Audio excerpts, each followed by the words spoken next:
यह कहानी काल्पनिक है। इसे किसी गलत उद्देश्य से न लिया जाए। अरे, मैं तुमसे कुछ पूछ रही हूँ बेटा, तुम्हारा ध्यान कहाँ है? नीचे बैठकर सब्जी काटते हुए माँ बोली। तब मेरा ध्यान कहीं और था। फिर झट से ध्यान भटकाते हुए बोला, क्या कह रही थी माँ? तब दोबारा से माँ ने कहा, मैं ये कह रही थी कि आजकल तुम्हारा काम बहुत बढ़ गया है, ऐसा लगता है। मैंने जवाब देते हुए कहा, हाँ माँ, काम तो बहुत बढ़ गया है। अब तो समय ही नहीं मिलता, इसलिए अभी मैं ग्राहकों की डिमांड पूरी करने में लगा हूँ। बस थोड़े दिन आप इंतजार कर लो, सब खत्म होते ही जल्द ही मैं आपको फ्री मिलूंगा। नमस्ते दोस्तों, आज की इस कहानी में आपका स्वागत है। मेरा नाम अभय है और आज मैं आपको अपनी और अपने माँ की कहानी सुनाने वाला हूँ। मेरे माता पिता का तलाक उनकी शादी के 5वें साल में ही हो गया था। उस समय मेरी उम्र सिर्फ 4 साल थी और मेरी माँ 24 साल की थी। तब मेरे नाना ने मेरी माँ से उनकी दूसरी शादी के लिए कहा, लेकिन तब माँ ने साफ साफ शादी से मना कर दिया था। तब कोर्ट के फैसले के अनुसार पापा हर महीने 40,000 रुपए और रहने के लिए एक घर दिए थे, जिससे हमारी सारी जरूरतें पूरी हो जाती थीं। तब हम एक सोसाइटी में एक बेडरूम और एक किचन के फ्लैट में रहते थे। तब घर में सिर्फ मैं और माँ ही थे, इसलिए हम दोनों एक दूसरे से ही बातें किया करते थे। मेरी माँ का स्वभाव थोड़ा सख्त था, लेकिन हम दोनों एक दूसरे का ख्याल अच्छे से रखते थे। अब मेरी उम्र 28 साल है और मेरी माँ 48 साल की है। मैंने ग्रेजुएशन के बाद फैशन डिजाइनिंग का कोर्स किया था और एक बड़े डिजाइनर के साथ काम करना शुरू किया। वहां से बहुत कुछ सीखने के बाद मैंने अपना खुद का सिलाई की दुकान खोला, जो धीरे धीरे अच्छा चलने लगा।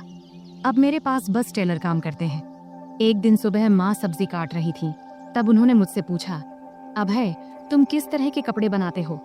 मैंने कहा, लेडीज के सभी तरह के कपड़े। क्यों माँ, क्यों पूछ रही हो? उन्होंने कहा, ऐसे ही रे। फिर माँ ने पूछा, साड़ियाँ, ब्लाउज, साया, घाघरा चोली, ये सब भी बनाते हो क्या? मैंने कहा, हाँ माँ, सब बनाते हैं। फिर माँ ने कहा, तब तो तुम्हारे सिलाई की दुकान में रोजाना बहुत सारे महिलाएं आती होंगी। इस पर मैंने कहा, हाँ माँ, बिजनेस किया है तो पुरुष महिलाएं सब तो आएंगी ही ना। फिर आगे माँ ने पूछा, तो बेटा महिलाएं का नाप कौन लेता है? कोई आदमी रखा है क्या? तब मैंने कहा, हाँ माँ, सब मैनेज हो जाता है, आजकल सब चलता है, लेकिन तुम इतना क्यों पूछ रही हो? इस पर माँ ने कहा, मुझे भी कुछ ब्लाउज सिलवाने हैं। मेरी जो दोस्त थी उसने अब काम छोड़ दिया है। मैंने कहा, माँ, आप इतने देर से पहेलियाँ क्यों बुझा रही थी? अगर आपको ब्लाउज बनवाना है तो इसमें दिक्कत क्या है? तुम अपना पुराना ब्लाउज दे दो, मैं टेलर को दे दूंगा, वह बना देगा, फिर लाकर तुम्हें दे दूंगा। इतना सुनते ही माँ ने कहा, मेरा कोई भी ब्लाउज अब फिट नहीं होता है, नई नाप लेनी पड़ेगी। इस पर मैंने कहा, ठीक है माँ, मैं टेलर को बोल दूंगा, कल टेलर आकर तुम्हारी नाप ले लेगा। अब तो कोई दिक्कत नहीं है ना? तभी माँ बोली, बेटा, मुझे ऐसा नहीं लगता कि मैं किसी अजनबी आदमी को अपना नाप लेने दूंगी। मैंने कहा, माँ, अगर आप नाप नहीं देंगी तो फिर ब्लाउज कैसे सिलाएगा? फिर थोड़ी देर सोचने के बाद माँ ने कहा, तू ही क्यों नहीं मेरा नाप ले लेता? यह सुनकर मैं हैरान होकर बोला, मैं? ये कैसे हो सकता है? माँ ने जवाब दिया, इसमें क्या है, मुझे तुझसे नाप लेने में कोई दिक्कत नहीं होगी। अब मैं थोड़ा असमंजस में पड़ी एज गया था, क्योंकि दूर से देखने और किसी को छूने में बहुत फर्क होता है। लेकिन तब यह हाथ आया, मौका छोड़ना भी मुझे सही नहीं लगा।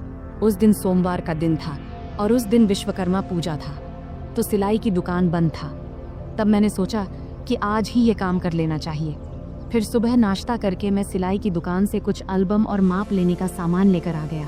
तब मैंने ऐसे एल्बम चुना था जिनमें डिजाइन वाले ब्लाउज दिखाए गए थे। इनमें से कुछ बहुत ही छोटे और बैकलेस थे।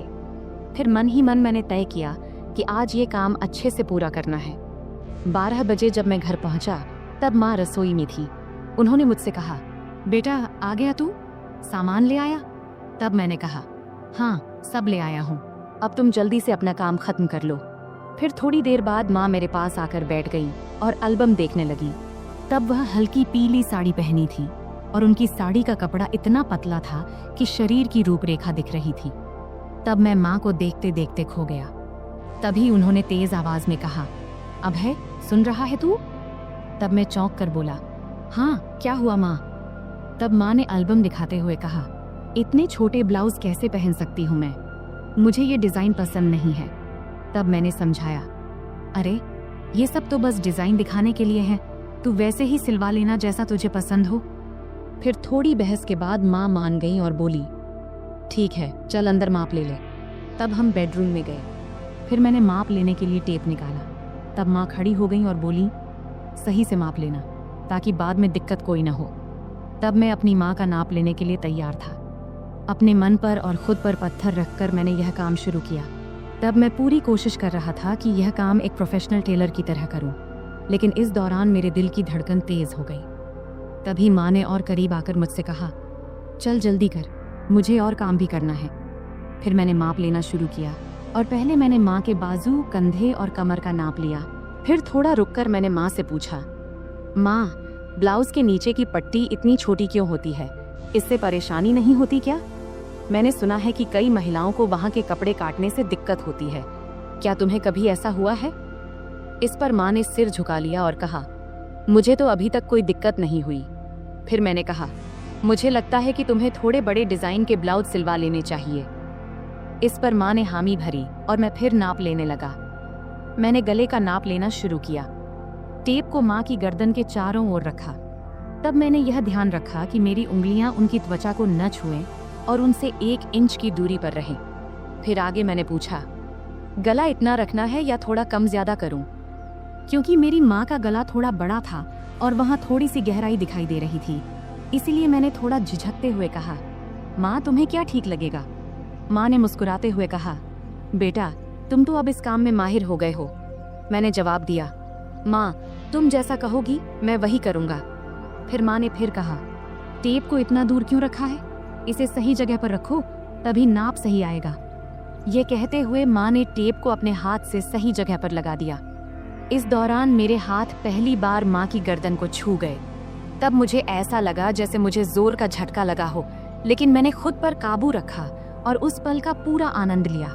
तभी माँ ने कहा, ये पुराने ब्लाउज अब टाइट हो गए हैं, अब मैं थोड़ा ऊंचे और गहरे गले के ब्लाउज सिलवाने की सोच रही हूँ। तुम्हें क्या लगता है? अब है, तुम तो इतनी महिलाओं के कपड़े सिलते हो, बताओ मेरे शरीर के हिसाब से क्या और कैसे अच्छा लगेगा। तब मैंने सोचा कि अगर मैंने अब आगे कदम नहीं बढ़ाया तो मैं अपने आप तक ही सीमित रह जाऊंगा। इसलिए मैंने अलग अलग तरकीबें आजमाने का फैसला किया। मैंने माँ को बड़ी सहजता से अपने सिलाई की दुकान में बनने वाले अलग अलग डिज़ाइन के ब्लाउज के बारे में बताने और समझाने का सोचा।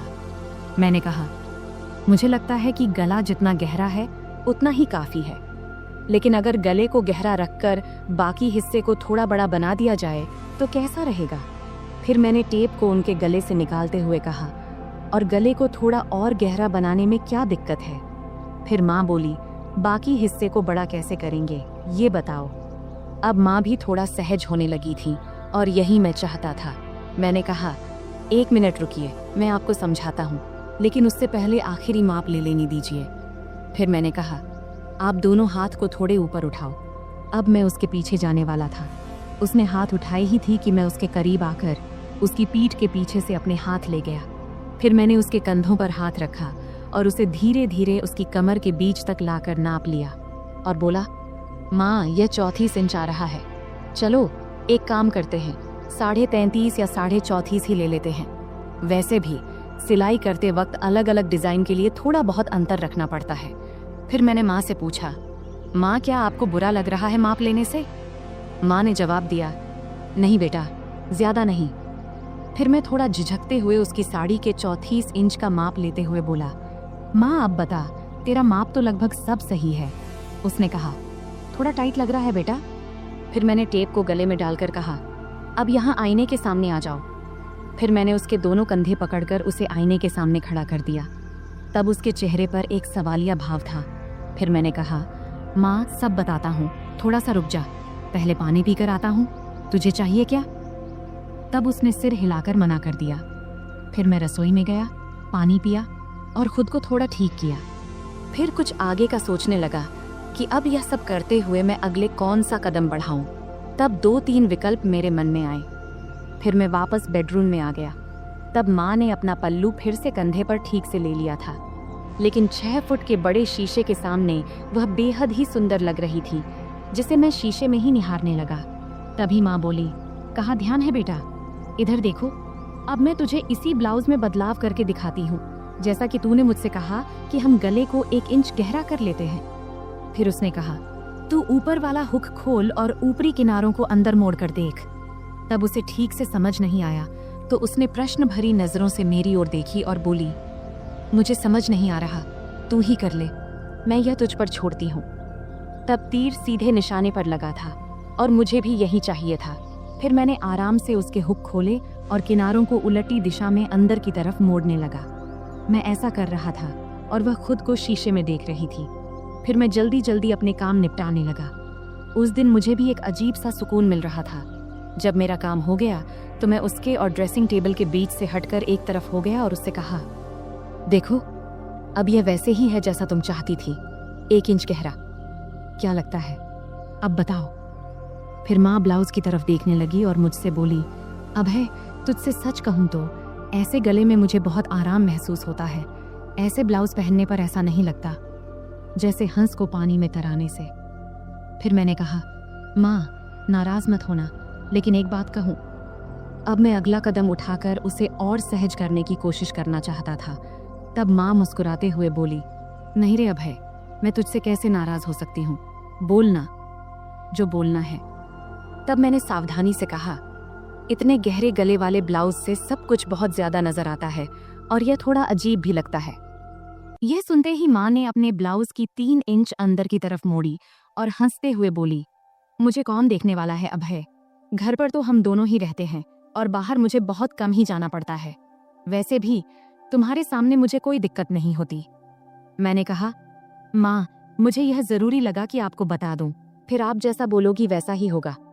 इस पर माँ मुस्कुराई और बोली, ठीक है बाबा, अब तुम करो। फिर मैंने कहा, मैं तुम्हें वैसे ही ब्लाउज दिखाता हूँ जैसा मैं बता रहा था। उसके बाद मैं उसके एकदम सामने गया। जैसे ही मैं उसके पास गया, वह थोड़ा आगे बढ़ी। फिर मैंने ब्लाउज का हुक वापस लगाने के लिए ब्लाउज को ठीक करना शुरू किया। फिर फोटो लेने के बाद मैंने उसे वापस सही से पहना दिया। फिर मैंने उसके दोनों कंधों के पास से ब्लाउज के किनारे पकड़ा और हल्का सा खींचा ताकि उसके कंधे साफ नजर आएं। ब्लाउज अब ढीला हो गया था और उसके कंधे लगभग उघड़ गए थे। इसके बाद मैंने नीचे से दोनों तरफ अपनी 2 उंगलियां अंदर डालीं और वह सहजता से ब्लाउज के अंदर चली गई। तब उसने मेरी तरफ देखकर कहा, क्या कर रहे हो बेटा, मुझे कुछ समझ नहीं आ रहा, बस 1 मिनट रुको माँ। मैंने सिर हिलाते हुए कहा और फिर अपने काम में लग गया। अब मैंने उसके ब्लाउज के नीचे की किनारी पकड़ा और उसे थोड़ा नीचे खींचा। फिर मैंने उसके ब्लाउज के नीचे के दोनों हुक खोल दिए। अब उसकी गर्दन की कटिंग थोड़ी दिख रही थी। अब सारा काम खत्म करने के बाद मैं थोड़ा पीछे हटकर उसे एक बार देखा और फिर किनारे हो गया।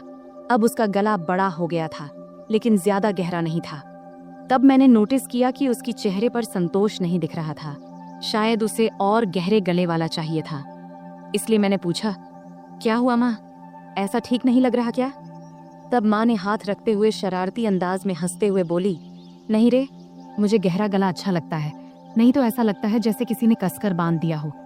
तब उसकी बात सुनकर मुझे ऐसा लगा जैसे मुझे 440 वोल्ट का झटका लगा हो। फिर आगे वह बोली, अरे ये कई बार सिर्फ दूरी की वजह से होता है। एक काम करो, क्या तुम सिर्फ ब्लाउज में ही माप ले सकते हो? वैसे भी मुझे ऐसा एक ब्लाउज चाहिए जिसमें नीचे कुछ पहनने की जरूरत ना हो। अगर माप सही से लो तो बेहतर रहेगा। मैंने कहा, हाँ माँ, यह सही भी रहेगा, लेकिन बाकी ब्लाउज के लिए तो नीचे पहनना जरूरी होगा, नहीं तो वे टाइट हो जाएंगे। तब माँ ने सिर हिलाते हुए कहा, ठीक है, तुम यहीं रुको, मैं आती हूँ। फिर वह बाथरूम में चली गई और दरवाजा थोड़ा सा खुला ही छोड़ दिया। तब मन में ख्याल आया कि दरवाजे के पीछे से झांकूं, लेकिन मैंने संयम बनाए रखा, क्योंकि मैंने तय किया था कि धीरे धीरे माँ को अपने सामने सहज बनाना है। फिर 5 मिनट बाद माँ बाहर आई और मेरे सामने आकर खड़ी हो गई। तब एक पल के लिए मैंने उसकी ओर देखा और देखकर हैरान रह गया, लेकिन मैंने कोई प्रतिक्रिया नहीं दिया और अपने काम में लग गया। फिर मैंने कहा, माँ, अब हम सिर्फ तुम्हारी पीठ का ही माप लेंगे, क्योंकि फर्क वहीं से पता चलेगा। तब माँ ने हल्के से मुस्कुराते हुए पूछा, क्या रे, तुम लोग सिलाई की दुकान में भी औरतों को ऐसे ही कपड़े उतरवाने को कहते हो क्या? फिर आगे माँ ने अपना हाथ मेरे कंधे पर रखते हुए और शरारती अंदाज में हंसते हुए बोली, तुम्हारी तो मौज है बेटा, इतनी सारी औरतों को संभालने का काम मिलता है। इस पर मैंने जवाब दिया, माँ, मज़ा कैसा? मैं तो अब कुछ खास औरतों को छोड़कर माप लेना बंद कर चुका हूँ। अच्छा, और ये क्यों? माँ ने पूछा। इस पर मैंने जवाब दिया, माँ, कुछ औरतें जो बड़े घरों की होती हैं या जो हमारी शुरुआती कस्टमर थीं, वे मेरे कारीगरों को माप नहीं लेने देती, इसलिए मुझे खुद ही लेना पड़ता है, तुझे लेना पड़ता है। यह कहती हुई माँ पलंग पर बिना आंचल के बैठ गई और फिर बोली, बेटा, तुम्हारी तो मन मोह लेती होगी इन औरतों ने। मैंने मुस्कुराते हुए कहा, नहीं माँ, मैं तो बिल्कुल प्रोफेशनल तरीके से काम करता हूँ। फिर माँ ने शरारती मुस्कान के साथ पूछा, लेकिन फिर भी तुम्हें उनका स्पर्श तो होता होगा ना, है कि नहीं? सच बता। इस पर मैं थोड़ा शर्माते हुए बोला, हाँ, होता है, लेकिन वे कुछ नहीं कहती क्योंकि उन्हें मेरे सामने सुरक्षित महसूस होता है। फिर माँ ने हंसते हुए कहा, मेरा बेटा कितना समझदार है। ये कहते हुए उसने मुझे गले लगा लिया। इतनी ठंडी रात में उसके गले लगाने से उसकी गर्माहट मुझे महसूस होने लगी। फिर थोड़ा पांव खींचते हुए माँ ने पूछा, बेटा, तुमने ये सब बातें कहाँ से सीखी? मैंने कहा, माँ, इन औरतों से ही। वे इतने अलग अलग शब्द बोलती हैं कि क्या बताऊं। फिर माँ ने मजाक करते हुए कहा, अच्छा बेटा, तुम मुझे भी कुछ बताओ। तब मैंने कहा, नहीं माँ, तुम हंसोगी और कहोगी कि ये सब मुझे कैसे पता। माँ बोली, नहीं बेटा, मैं समझती हूँ कि तुम अब बड़े हो गए हो, लेकिन मुझे यह भी समझना है कि तुम्हें क्या पता है और क्या नहीं।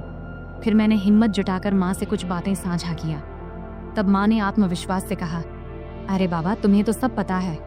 फिर मैंने हंसते हुए कहा, चलो छोड़ो ये सब, अब तुम्हारा नया डिजाइन वाला ब्लाउज लेकर आता हूँ। फिर मैंने उठते हुए पूछा, हाथ लगाऊं तो चलेगा ना?